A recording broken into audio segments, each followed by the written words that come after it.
35-year-old Kuldeep Kumar was arrested as his appearance matched two of the sketches. कुल 6 घटनाएं हैं जिसके बारे में हम इसको घटनास्थल पे ले जाके हमने तस्दीक कर लिया है कि ये घटना इसने कहाँ पे की, किस तरीके से की। हमारे सामने किसी को महिला पर 30-35 साल हमारी शादी के लिए हुई, हमारे पाऊ किसी को गलत नजर से ना देखो, वो तो पागल है, वो क्या देख सकता है।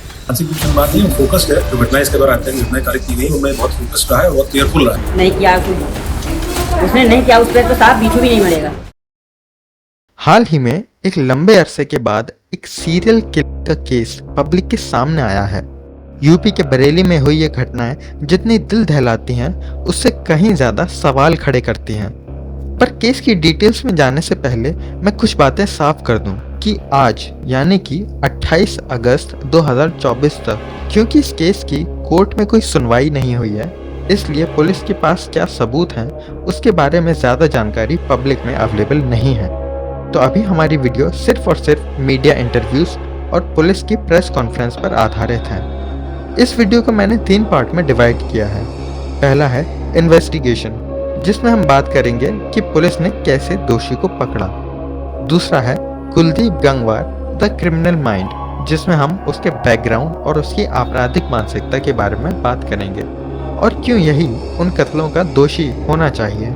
और तीसरा है कुलदीप गंगवार द स्केपगोट यानी कि बलि का बकरा, जिसमें हम बात करेंगे कि क्यों ये उन कत्लों का दोषी नहीं हो सकता।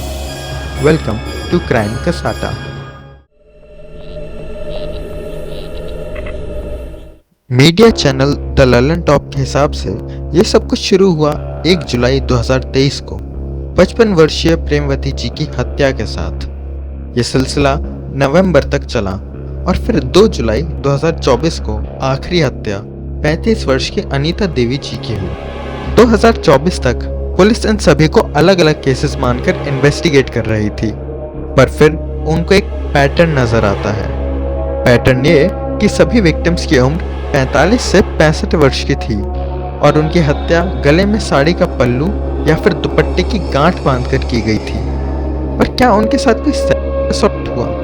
ये कहा जाना थोड़ा मुश्किल है, क्योंकि अटेम्प्ट के निशान तो मिले हैं पर शायद हुआ नहीं है। ये सभी केसेस या तो थाना शाही या फिर थाना शीशगढ़ में रिपोर्ट किए गए थे और तब जाकर पुलिस को शक हुआ कि कहीं इन सब के पीछे एक ही इंसान तो नहीं। ये खबरें लखनऊ पहुंची, जिससे बरेली पुलिस पर दबाव बढ़ा। इसके बाद स्पेशल टीम्स बनाई गई। कुल 22 पुलिस टीम्स का गठन हुआ, जिनमें से मुंबई से आए हुए एक्सपर्ट्स भी थे। इन सभी ने मिलकर लॉन्च किया ऑपरेशन तलाश।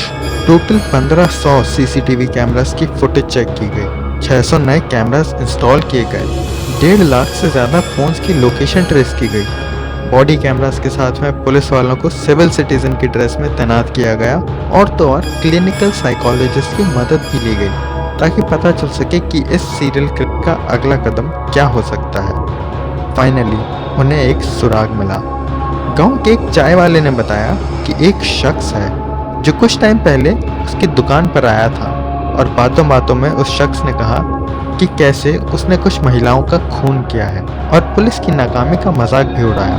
इन सारी इन्वेस्टिगेशन के बेसिस पर और गांव वालों की मदद से कुछ स्केच तैयार किए गए। इन स्केचेस को 6 अगस्त 2024 को पुलिस के सोशल मीडिया पर रिलीज कर दिया गया। पुलिस टीम्स के लिए घोषणा की गई कि जो भी टीम इस किलर को पकड़ कर लाएगी उसे 25,000 रुपए इनाम दिए जाएंगे। आखिरकार 2 दिन बाद 8 अगस्त को मथिया नदी के किनारे कुलदीप गंगवार नाम के एक मेंटली चैलेंज शख्स को पकड़ लिया जाता है। कुलदीप की उम्र 35 साल है और वो बरेली के ही सानोवा गांव का रहने वाला है। जब पुलिस ने कुलदीप को पकड़ा तब वो गन्ने के खेत के पास कुछ औरतों से बात कर रहा था। पुलिस ने उसे हिरासत में लिया और तब उसने 6 हत्याएं करने का कबूल किया। हालांकि पुलिस मानती है कि उसने कम से कम 9 खून किए हैं या शायद वो 11 भी हो सकते हैं। इसके अलावा उसने और भी डिटेल्स बताई कि वो कैसे उन औरतों को अपना शिकार बनाता। शिकार शब्द वो खुद ही अपने विक्टिम्स के लिए यूज करता। जिस दिन भी वो औरतों को ढूंढता वो ध्यान रखता कि कोई उसे रास्ते में देखे ना, और अगर कोई देख लेता तो वो उस दिन कुछ नहीं करता। पर जब उसे किसी तरह का डर महसूस नहीं होता तो उसे जो औरतें रास्ते में मिलती उनसे पहले वो बातें करता और फिर बहाने से रोड से दूर गन्ने के खेतों के अंदर ले जाता, जहां वो उनसे सेक्स फेवर्स मांगता। और जब औरतें मना कर देती तो उन्हीं के दुपट्टे या साड़ी से उनका गला घोंट देता। गला घोंटने के बाद वो बाईं तरफ में गांठ बांधता, क्योंकि उसे लगता था कि कहीं वो औरत जिंदा ना हो जाए। फरियाद के तौर पर उनकी बिंदी या कपड़े का टुकड़ा अपने साथ ले जाता। ये आदत ज़्यादातर सीरियल फिल्म में देखी जाती है, जिसमें वो अपने विक्टिम की कोई चीज़ किसी ट्रॉफी की तरह अपने साथ संजो कर रखते हैं। जब सब खत्म हो जाता था तो कुलदीप अपनी किसी बहन या जान पहचान वाले के घर जाके रुक जाता। पर सवाल है कि औरतों के लिए इतनी नफरत आखिर उसमें आई कहाँ से? अक्सर हर साइको किलर का बचपन दुखों से भरा हुआ होता है। ऐसा ही कुलदीप के साथ भी था। जब वो छोटा था तभी उसके पिता ने उसकी माँ के होते हुए ही दूसरी शादी कर ली थी। उसके पिता अपनी दूसरी बीवी के कहने पर कुलदीप की माँ को मारा करते और कुलदीप को भी उसकी सौतेली माँ बहुत मारती। 2014 में कुलदीप की शादी करा दी गई, पर वो भी जल्द ही टूट गई क्योंकि वो अपनी बीवी को मारा करता था। बीवी के चले जाने के बाद कुलदीप नशे में धुत रहने लगा। अब मैं इस पूरे केस का कंपैरिजन आयरलैंड के एक केस से करना चाहूँगा, जिसे नाम दिया गया है द ग्रेंज गवर्नमेंट मर्डर्स। ऐसा मैं क्यों कर रहा हूँ ये आपको जल्द ही समझ आ जाएगा। 1997 में दो औरतों की बहुत बुरी तरह से उन्हीं के घर में हत्या की जाती है। उनको चाकू से मारा गया था मुंह पर, चेस्ट पर और प्राइवेट पार्ट्स में भी, पर उन्हें सेक्सुअली असॉल्ट नहीं किया गया था। उन दोनों की उम्र 57 और 61 वर्ष की थी। कोर्ट ने इसके लिए मार्क नैश नाम के आदमी को दोषी पाया। मार्क के बचपन की कहानी कुलदीप से थोड़ी मिलती जुलती है। उसके पैदा होने से पहले ही उसके पिता ने उसकी माँ को छोड़ दिया था, जिसका गुस्सा मार्क की माँ उसी को बुरी तरह से मारकर निकाला करती। इसके कारण मार्क के मन में औरतों के प्रति एक द्वेष की भावना रहती। तो अब आपको इन दोनों केस में सिमिलैरिटीज अच्छे से दिख ही रही होंगी। दोनों की लाइफ में औरतों का क्या रोल था, उनकी परवरिश कैसे हुई, उनके विक्टिम्स की क्या उम्र थी और कैसे उन दोनों ने सेक्सुअल असॉल्ट नहीं किया। ये सब जानने के बाद इसमें कोई दो राय नहीं रह जाती कि कुलदीप ही उन सभी हत्याओं का दोषी है। लेकिन पिक्चर अभी बाकी है।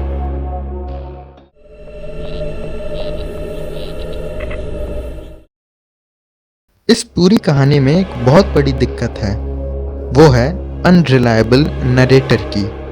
यानी कि ये सारी बातें जहां से आ रही हैं उस सोर्स पर विश्वास कर पाना थोड़ा मुश्किल है, क्योंकि वो सोर्स है खुद पुलिस।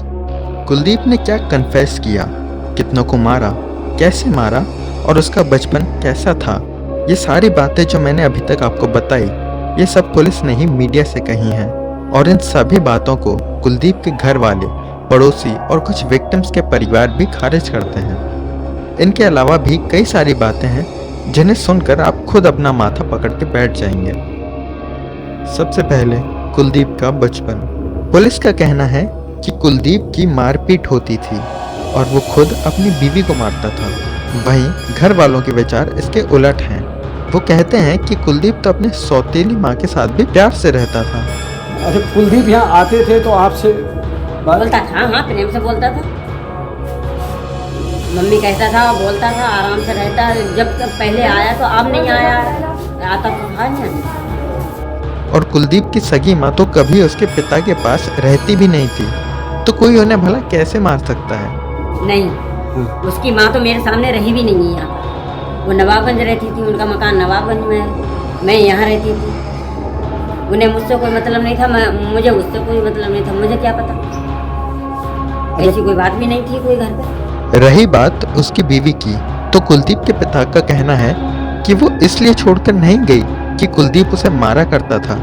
यहाँ से चला गया था वो? यहाँ करीब 1 साल से नहीं है, 1-1.5 साल से। कहाँ रहता था वो? ऐसे ही रहता था, घूम रहा, कहीं रुक गया, गांव में किसी ने रोटी दे दी तो खा ली, लेट गया या रात भर चल लिया अपनी। काम धंधा कभी नहीं किया? नहीं, काम नहीं करता। शादी कराई थी उसकी 2014 में? हाँ, 2014 में शादी। क्या हुआ था उस शादी में? मार पिटाई करता था, पुलिस बोल रहा है अपनी बीवी को। नहीं। वो छोड़ के क्यों गई? वो रुकता नहीं था, बल्कि इसलिए गई क्योंकि कुलदीप घर पर रहता ही नहीं था। वो कभी भी बिना बताए घर से बाहर चला जाता और बहुत दिनों के बाद अपने घर वापस आया करता। इस बीच में वो ज्यादातर समय रिश्तेदारों के घर पर बिताता और बिना किसी गाड़ी के पैदल ही चलता जाता। पर हाँ, ये बातें अगर कोई प्रूफ कर सकता था तो वो थी कुलदीप की सगी माँ, जो कि अब नहीं रही। मानसिक रूप से बीमार नहीं है, वो फोकस्ड है। जो घटनाएं इसके द्वारा हत्या की घटनाएं कारित की गई उनमें बहुत फोकस्ड रहा है, बहुत केयरफुल रहा है। पुलिस कहती है कि कुलदीप एक फोकस्ड आदमी था और बहुत ही सोच समझकर अपने विक्टिम्स को चुनता था। वहीं उसके पड़ोसी कहते हैं कि वो इस लायक है ही नहीं कि इतना सोच सके। कभी उसने किसी महिला पे हमला किया कैसा? हमारे सामने किसी को महिला पर 30-35 साल हमारी शादी के लिए हुई, मर को किसी को गलत नजर से ना देखो। वो तो पागल है, वो क्या देख सकता है? देखो इतना बड़ा बालक डांटते तो तक वो बोलते ना डर के मारे, तो कैसे इतनी तगड़ो हादसा कर दे। सही है, सीधा छोटा बच्चा डांट दे वो भी शांत हो जाता था, हम डांट देते तो शांत हो जाता था। डरता सबसे बहुत डरता था, ऐसा गलत किया है उसके साथ में। तुम्हें लगता है बेटा कि वो नहीं है, मतलब जो कहा जा रहा है कि उसने कई महिलाओं को मार डाला और वो गलत निगाह रखता था, ऐसा है? ऐसा नहीं है, ऐसा गलत किया है उसके साथ में किसने किया है। इनफैक्ट उसे तो बच्चों और छोटे मोटे जानवरों से भी डर लगता है। जब कुलदीप को किसी को मारना होता था तो वो उस औरत से पहले बातचीत करता था और फिर बहाने से खेतों में कहीं ले जाकर उससे सेक्सुअल फेवर्स मांगता था। मैं अभी तक ये नहीं समझ पा रहा हूँ कि आखिर ये कौन से बहाने होते थे जो वह इनसे बोलता था। इन विक्टिम्स में से हर कोई खेतों में काम करने वाली औरतें नहीं थीं जिनके पास बात करने का बहुत समय था। इनमें से कुछ मंदिर से या किसी और जगह से अपने घर जा रही थी और ऐसी किसी औरत को बहकाकर गन्ने के खेत में ले जाना बहुत अजीब बात है। जब किसी इंसान का गला घोंटकर जबरदस्ती हत्या होती है तो अक्सर उसके नाखूनों में गुनहगार का मांस फंसा हुआ मिल जाता है और फिर डीएनए टेस्टिंग से साबित किया जा सकता है कि खूनी कौन है। अभी तक इस केस में डीएनए के बारे में कुछ भी सुनने को नहीं आया है। उसके अलावा जब नवंबर में ही 4 औरतों को एक ही तरीके से मारा गया और जैसा पुलिस ने कहा कि ये सारे मामले या तो थाना शीशगढ़ या फिर थाना शाही में रिपोर्ट हुए हैं, तो इसका मतलब ये है कि कम से कम इनमें से 2 केस एक ही महीने में एक ही थाने में आए होंगे। उसके बावजूद भी पुलिस वालों को ये बात समझने में इतनी देर क्यों लगी कि इस सब के पीछे एक ही इंसान हो सकता है। और क्या खूनी को पकड़ने के लिए डॉग स्क्वाड का यूज किया गया था, क्योंकि पैदल चलने वालों को उसकी मदद से पकड़ने में आसानी होती है।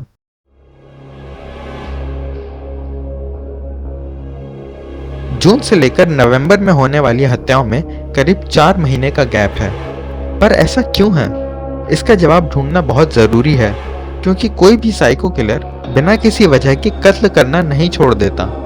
आमतौर पर या तो वो पूरी तरह से नॉर्मल लाइफ जीने लगते हैं, जो कि कुलदीप ने नहीं किया, या फिर वो पुलिस के डर से छुप जाते हैं। पर उस टाइम पर तो शायद पुलिस ध्यान ही नहीं दे रही थी इन केसेस पर, या फिर ये हो सकता है कि किलर को अपनी करनी का पछतावा हुआ हो। पर उस पर पुलिस कहती है कि उन्हें कुलदीप में पछतावे जैसा कोई दिखाई ही नहीं देता। और क्या कुलदीप उतना सोच पाने के लायक भी था? और फाइनली ये भी हो सकता है कि उसे जो चाहिए था वो कहीं और से मिल रहा हो। अब ये कहाँ से मिल रहा था उसके बारे में तो पुलिस ही बता सकती है। उस जगह मारा है, उस जगह डाला है, ये पागल का काम तो नहीं है। रिपोर्ट्स में जो आखिरी हत्या बताई जाती है वो है 35 साल की अनीता देवी जी की, जुलाई 2024 में, जिनका आधार कार्ड पुलिस को कुलदीप के पास से मिला। पहले तो उनका विक्टिम होना ही अजीब बात है, क्योंकि ये अकेली थी जिनकी उम्र 45 से कम थी। पर असल में परेशानी की बात तो ये है कि पुलिस झूठ बोल रही है। पुलिस कह रही है उसके पास अनीता देवी का आधार कार्ड भी मिला है। तो पुलिस को मिला है। पुलिस को उसी दिन मिल गया था जिस दिन अनीता देवी की हत्या हुई थी? हाँ, उसी दिन मिल गया। कहाँ मिला था? यहाँ बॉडी मिली है उन्हें, वहीं पर मिला। हमें ऐसो साहब ने दिखाया है बॉडी। हम जब तक पहुँचे और क्या क्या मिला था उस समय पुलिस को? बिंदी है और प्रसाद उरसाद चढ़ा के आई वो था, और पकौड़ी थी उनके, बैंक की पासबुक थी, और ब्लाउज का टुकड़ा था। ब्लाउज का टुकड़ा। अनीता देवी जी के पति और उनके बेटे बताते हैं कि क्योंकि ये आधार कार्ड तो शव के पास से उनके सामने ही पुलिस वाले उठाकर लेके गए थे। फिर ये भला कुलदीप के पास से कैसे मिल सकता है? और तो और जिन लोगों पर उनके घर वालों को शक था उनसे पुलिस ने पूछताछ ही नहीं की है।